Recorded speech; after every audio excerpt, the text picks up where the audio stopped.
Kumbh Mela viral താരത്തിന്റെ വിവാഹവുമായി ബന്ധപ്പെട്ട് MV. Govindan അടക്കമുള്ളവർക്കെതിരെ കേസെടുക്കണമെന്നാവശ്യപ്പെട്ടുള്ള ഹർജിയിൽ റിപ്പോർട്ട് നൽകാതെ മധ്യപ്രദേശ് പോലീസ്. പോലീസുമായി ബന്ധപ്പെടാൻ പ്രോസിക്യൂട്ടർക്ക് കോടതി നിർദ്ദേശം നൽകി. പോക്സോ കേസിന്റെ റിപ്പോർട്ട് നൽകാനാണ് തിരുവനന്തപുരം അതിവേഗ പോക്സോ കോടതി നിർദ്ദേശിച്ചിരിക്കുന്നത്. M V. Govindan, B. Sivankutty, A. Rahim തുടങ്ങിയവർക്കെതിരെ കേസെടുക്കണം എന്നാണ് അഭിഭാഷകനായ ഹർജിക്കാരന്റെ ആവശ്യം. ഹരിമോഹൻ വിവരങ്ങളുമായി. ഹരി, ഇപ്പോൾ ഈ ഹർജിയുമായി ബന്ധപ്പെട്ട് എന്ത് നിലപാടാണ് കോടതി എടുക്കുന്നത്?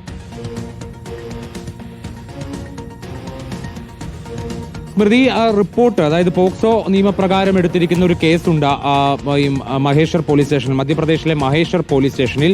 ആ പോലീസ് സ്റ്റേഷനിൽ രജിസ്റ്റർ ചെയ്ത കേസിന്റെ വിവരങ്ങൾ ലഭിച്ച ശേഷം, അതായത് ആ കേസുമായി ബന്ധപ്പെട്ടുകൊണ്ട് ഇതുവരെ സ്വീകരിച്ച നടപടികൾ, ഒപ്പം തന്നെ പോലീസിന്റെ കണ്ടെത്തൽ അടക്കമുള്ള എല്ലാ വിവരങ്ങളും ആ കയ്യിൽ ലഭിച്ച ശേഷം അത് പരിശോധിച്ചുകൊണ്ട് മാത്രമായിരിക്കും കോടതി, തിരുവനന്തപുരം അതിവേഗ പോക്സോ കോടതി ഒരു തീരുമാനത്തിലേക്ക് എത്തുക.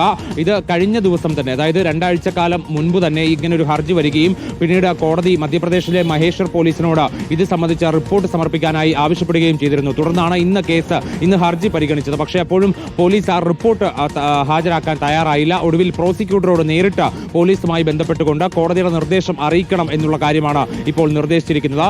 അതിന്റെ അടിസ്ഥാനത്തിൽ പ്രോസിക്യൂട്ടർ ഉടൻ തന്നെ മഹേശ്വർ പോലീസിനെ ബന്ധപ്പെടുമെന്നുള്ളതാണ് അറിയുന്നത്. ഇനിയിപ്പോൾ ജൂൺ 20 തീയതിയിലേക്ക് ഹർജി പരിഗണിക്കാനായി മാറ്റിവെച്ചിട്ടുണ്ട്.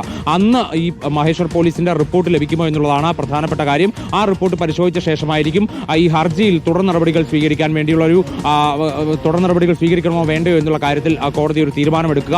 നേരത്തെ ഇങ്ങനൊരു ഹർജി വന്ന സമയത്ത് കോടതി മ്യൂസിയം പോലീസിനോട് റിപ്പോർട്ട് തേടിയിരുന്നു. കാരണം മ്യൂസിയം പോലീസാണ് ഇതിന്റെ മറ്റ് നടപടികൾ, അതായത് ഈ വിവാഹം നടന്ന സ്ഥലമടക്കമുള്ള കാര്യങ്ങൾ പരിധിയിൽ വരുന്നത്. അപ്പം മ്യൂസിയം പോലീസ് പറഞ്ഞത് കേസെടുക്കാൻ കഴിയുന്നതല്ല ഇതിനകത്ത്, അല്ലെങ്കിൽ ഈ CPM സംസ്ഥാന സെക്രട്ടറി എം.വി. ഗോവിന്ദൻ, മുൻ മന്ത്രി വി. ശിവൻകുട്ടി, CPM ജില്ലാ സെക്രട്ടറി എ. റഹീം, ഒപ്പം ആ ക്ഷേത്രത്തിന്റെ ഭാരവാഹികൾ, ഇവർക്കെല്ലാമെതിരെ നിലവിൽ അതിൽ കേസെടുക്കാൻ കഴിയുന്ന സാഹചര്യമല്ല ഉള്ളത്. കാരണം കേരള പോലീസ് അന്വേഷണത്തിൽ നിന്ന് വിവാഹം നിയമപ്രകാരമായിട്ടാണ് നടന്നത് എന്നുള്ള കാര്യം ബോധ്യപ്പെട്ടിരുന്നു. അതുകൊണ്ട് കേസെടുക്കാൻ കഴിയില്ല എന്നുള്ള റിപ്പോർട്ടാണ് നൽകിയത്. പക്ഷേ ഹർജിക്കാരൻ ആ ഹർജിയുമായി മുന്നോട്ട് പോവുകയായിരുന്നു. തുടർന്നാണ് പോലീസ് മഹേശ്വർ പോലീസിനോട് ആ റിപ്പോർട്ട് ആവശ്യപ്പെട്ടത്. ഇനിയിപ്പോൾ റിപ്പോർട്ട് ലഭിച്ച ശേഷമായിരിക്കും ബാക്കി നടപടികളിലേക്ക് കടക്കുക.